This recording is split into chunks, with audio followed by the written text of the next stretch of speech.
Hello, mighty warriors, and welcome back to my channel. Today, we are going to talk about waiting on the Lord. And I am going to reference Exodus chapter 31, 32, and 33, which were discussed in both Our Daily Bread and church services at OCBF in Dallas, Texas this weekend. There is a lot that we need to get into, and I don't want to keep you too long, so we're going to start by me reading from verse 1 of chapter 32. And it says, "And when the people saw that Moses delayed to come down out of the mountain, the people gathered themselves together unto Aaron and said unto him, Up, make us gods, which shall go before us. For as for this Moses, the man that has brought us up out of the land of Egypt, we wot not what is become of him. And Aaron said unto them, Break off the golden earrings, which are in the ears of your wives, your sons, and your daughters, and bring them unto me. And all the people brake off the golden earrings which were in their ears, and brought them to Aaron. And he received them at their hand, and fashioned it with a graving tool. And he had made it a molten calf, and they said, These be thy gods, O Israel, which brought thee out of the land of Egypt. And when Aaron saw it, he built an altar before it. And Aaron made proclamation and said, Tomorrow is a feast to the Lord. And they rose up early on the morrow and offered burnt offerings and peace offerings. And the people sat down to eat and drink and rose up to play." Wow. There is a lot there, okay? And it has nothing to do with waiting on the Lord. But the reason why this scripture is here for us today is for God to show us how important it is for us to not do what the children of Israel did, and how we need to wait on the Lord and wait patiently on the Lord. The Bible talks so many times about people who did not wait on the Lord. The first thing you have to understand about God is that his time is not our time. He controls time. He lives outside of time. So minutes, hours, years, days, months really mean nothing to him, right? But he knows that they mean something to us. And so he will often put us through waiting periods where we have to wait and wait and wait and wait and wait some more, so that he can see if we will be faithful. There are many instances in the Bible where people were asked to wait and wait and wait to see if they would be faithful. We have Abraham and Sarah. Sarah, she was like, I'm old. I can't wait anymore, right?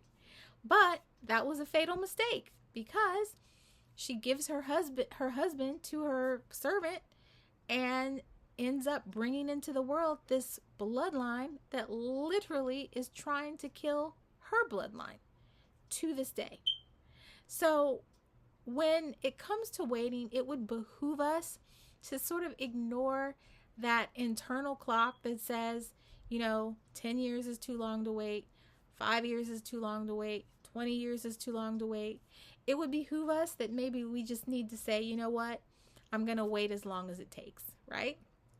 David, running scared in the wilderness from Saul, who was trying to murder him, right? Had to wait and wait and wait. I'm not quite sure, but I believe that he was running in the wilderness for like 13 years or something. Really, really massive like that. And he had the opportunity to take him out one day in a cave.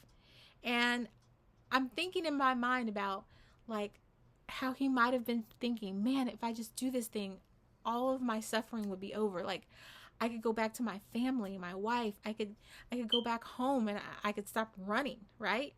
But his relationship with God was close enough where he knew that he couldn't do that. He couldn't take things into his own hands, because if he did, then it would not have been the righteousness of God.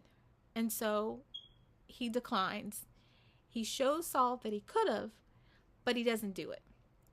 And at the end of the day, God makes it happen anyway. And Saul falls on his own sword, right? So there are so many instances where out of fear, people don't want to wait. Maybe fear that they're running out of time, maybe fear that, something bad's going to happen, maybe fear that, they're going to be wandering aimlessly through life.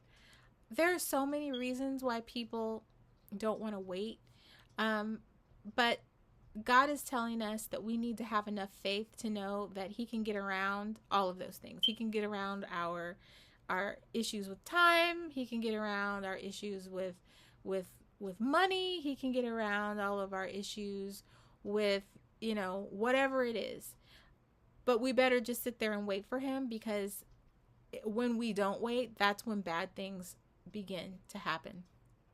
Jacob, him and his mom, Isaac was about to die, and here we have this time constraint. They feel like they need to secure the birthright before Isaac dies. And so because they don't want to wait, or they're afraid of what's going to happen, they take things into their own hands. They conspire. They come up with this deceitful ruse to trick Isaac, who is, pretty blind at this point, into thinking that Jacob is Esau. When in actuality, Esau wasn't really living the way that God would have wanted him to live. The birthright was more than likely going to fall to Jacob at some point. We just didn't know how God was going to do it, right? Esau had married foreign women. He had, he was putting his physical appetites above his spiritual appetites. Why would God have let the birthright fall upon Esau? But because of fear, they couldn't wait. Because of this time constraint, Isaac dying, they were afraid. They conspired and messed things up. And then he spent 14 years of his life in servitude, slaving away at the hands of Laban for his wives, because he couldn't wait. Oftentimes, a lot of things much worse happen just because we don't wait. And so, what is this message about today? It's about waiting on the Lord. It's about standing there and waiting, no matter how long it takes. There's this song that I can't remember the title of it at this moment, but there's this line where she says, no matter how long it takes, I'm going to stand right there and I'm going to wait. And you can tell that this is a woman who has made the mistake of not waiting before. I encourage you to not make the same mistake that she has made, and that I know that many of us have made in our past, of taking things into our own hands and not waiting. Also, there are so many little wonderful pieces of wisdom and information woven in this particular story. First of all, we see Aaron. Aaron is a Levite. Aaron is going to be set apart for God's priestly line in the book of Leviticus. It's very interesting how Aaron is already got these things in him, right? He's the person that people go to for spiritual things. He's the person that people go to when it comes to building an altar.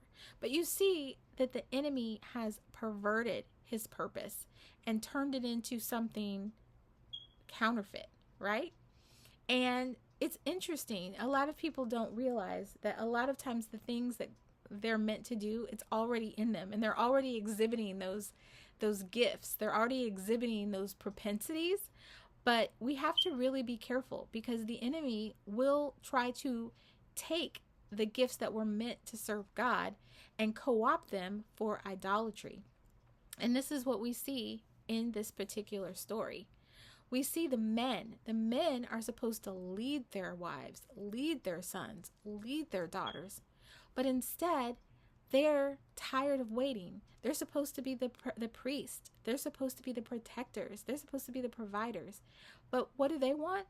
They want to build an idol. They want to strip their wives, their sons, and daughters from their blessings, build up a false idol that they can go chase after and run after.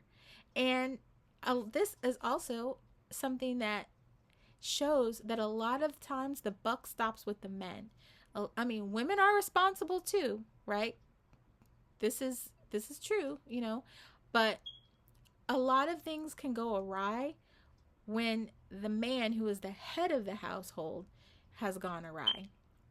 And another issue, Aaron, this engraving tool that he had. Why did he have this graving tool? Well, when he was in Egypt, they spent their entire lives carving out graven images for these false idols.